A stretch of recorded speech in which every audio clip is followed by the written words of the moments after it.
Dude, what are we gonna do for our senior design project? Spent coffee grounds into biodiesel.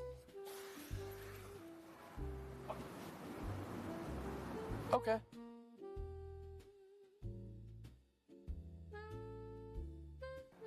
Renewable energy is becoming essential as industries transition away from fossil fuels.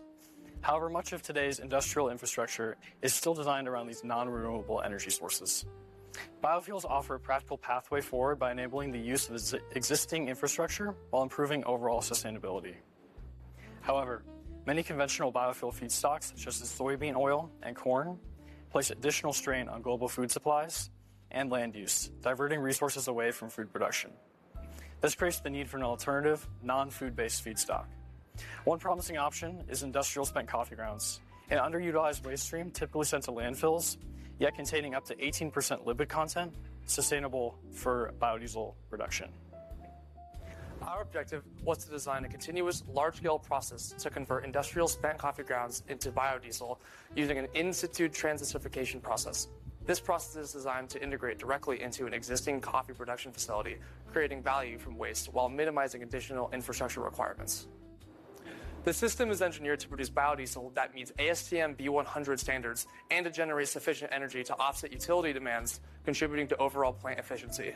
Our design builds upon established lab-scale research and existing industrial biodiesel processes, incorporating key modifications to meet performance and scalability requirements.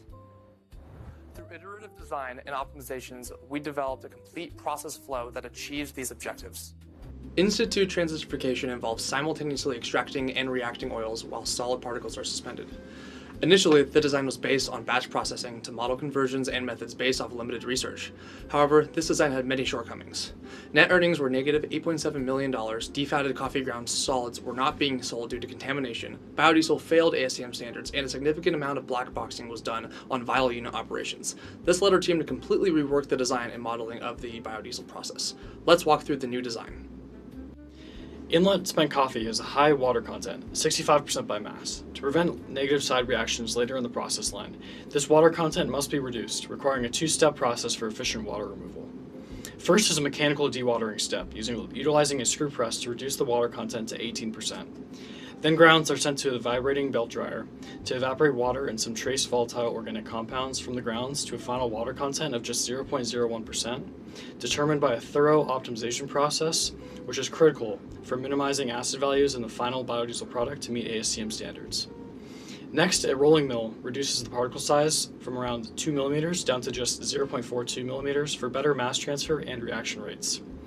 They are then fed to the deacidification reactor that reduces the acid value of the coffee grounds by converting the free fatty acids present in the lipids into fatty acid methyl esters, where sulfuric acid is used as a catalyst to increase reaction rates. This screw press is then used to minimize FFA, water, and sulfuric acid. Free fatty acids increase the acid value, water fuels undesired side reactions, and sulfuric acid neutralizes basic catalyst downstream. A screw press is chosen over a decanter centrifuge for a 20-fold energy savings, improves liquid separation, and methanol washing. The flow rate of methanol spray was iterated upon to ensure outlet biodiesel met ASTM standards. The outlet liquid stream is pumped to the methanol recycle system, and the solids are conveyed to the transesterification reactor. Recycled methanol and fresh solid sodium ethoxide are combined in a mixer to form a catalyst solution and gravity fed into the same reactor. Full kinetic modeling of 2 glyceride species is done, where these species are the most common found in spent coffee grounds. This includes the desired transesterification reactions, as well as undesired side reactions. Using MATLAB, mass and energy balances are calculated. Due to the large excess of methanol to keep the coffee ground suspended, and a 25-minute residence time, the reaction is significantly pushed forward, yielding a 99% conversion of triglycerides to fatty acid methyl esters, or biodiesel. The outlet of the reactor is pumped to the final, smaller neutralization reactor. This involves precisely dosing sulfuric acid, eliminating basic catalyst, and creating sodium sulfate as a solid byproduct. The sulfuric acid addition was optimized so that no extra FFA is formed by neutralizing soaps. The coffee ground slurry is then sent through another screw press where solids are separated from the FAME and the other liquid components. 375 kilograms per hour of additional methanol is sprayed in the screw press to achieve better FAME separation. This plot of FAME recovery per kilogram of methanol in the screw press showcases the benefit of adding extra methanol up to the point of diminishing returns around 375 kilograms. A conveyor belt transports the solids to a dryer where the remaining trace liquids are evaporated and sent to a distillation column for recycling. At this point, the solids contain less than 0.3 mass percent of undesired contaminants, with the majority of this being sodium sulfate and less than 0.01% of methanol. At these levels, the solids are deemed fit to be sold as fertilizer. The liquid portion of the slurry leaving the screw press is then sent through a kettle vaporizer, where 96.7% of the methanol is separated from the rest of the stream. The vaporized methanol is sent to a distillation column for further purification and recycling. Now that most of the methanol has been removed, the crude biodiesel coming out of the kettle vaporizer is sent through a ceramic membrane to isolate the fame. A ceramic membrane was chosen to purify the biodiesel as it is more environmentally friendly and less expensive compared to the other methods. The crude biodiesel is sent through a pump that pressurizes the stream to 501 kilopascals to achieve a transmembrane pressure of 200 kilopascals. The feed is then sent into a crossflow ceramic membrane that achieves a glycerol retention of 99.6%. The purified biodiesel from the ceramic membrane is then sent to a second ceramic membrane in series for further separation. The impurities from the first membrane are then sent to the methanol distillation column to recover any methanol present in that stream. The impurities from the second membrane is treated as waste. After running the crude biodiesel through both membranes, the purified biodiesel does meet the ASTM standards for B100. A recycle system was designed to recover as much methanol as possible from the process. To accomplish this goal, gas and liquid streams from multiple points in the process are sent to a distillation column where methanol is separated from water and other trace components. Methanol from the solids dryer in the separation section is directly sent to a condenser to be recycled as well. Recycled and fresh methanol is combined to meet process requirements, and roughly 98% of these requirements are met with the recycle system.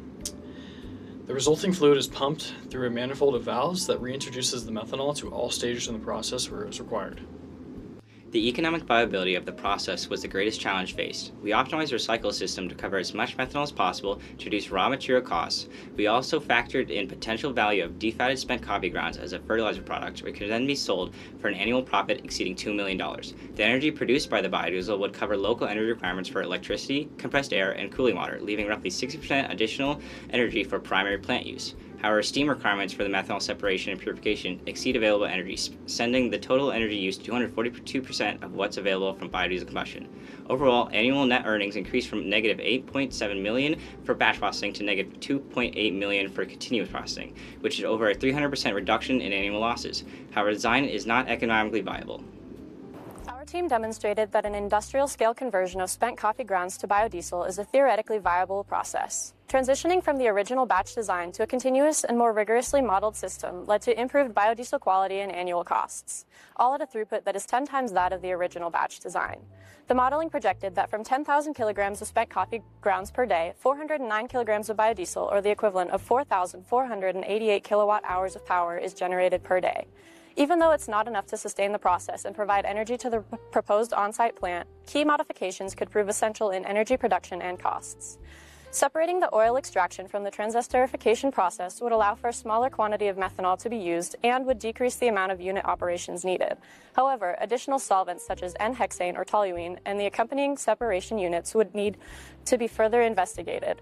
Although immediate implementation is not justified, target improvements could enable the spent coffee grounds to transition from a waste stream to a viable renewable energy resource.